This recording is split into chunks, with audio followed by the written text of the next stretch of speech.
Hello दोस्तों, नमस्ते, प्रणाम। मैं आशा सरगम। हेलो दोस्तों, नमस्कार, प्रणाम, आदाब, सत श्री अकाल। मैं पुष्पा जी सरगम आशा करती हूँ आप लोग स्वस्थ होंगे, मस्त होंगे, जहाँ होंगे वहाँ खुश होंगे।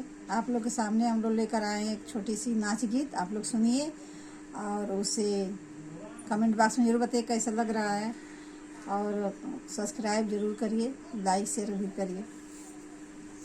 जबलपुर से सैया मांगे गवनवा, जबलपुर से सैया मांगे गवनवा।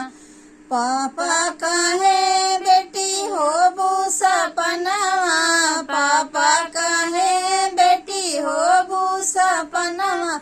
सपन जरी जाए पापा जाई बगवनवा, सपन जरी जाए पापा जाई बगवनवा। जबलपुर से सैया मांगे गवनवा, जबलपुर से सैया मांगे गवनवा।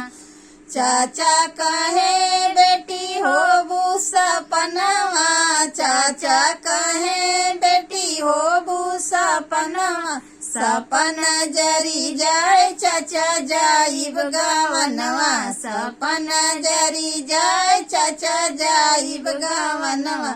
जबलपुर से सैया मांगे गवनवा, जबलपुर से सैया मांगे गवनवा। भैया कहे बहना होबू सपनवा, भैया कहे बहना होबू सपनवा। सपन जरी जाए भैया जाइब गवनवा, सपन जरी जाए भैया जाइब गवनवा।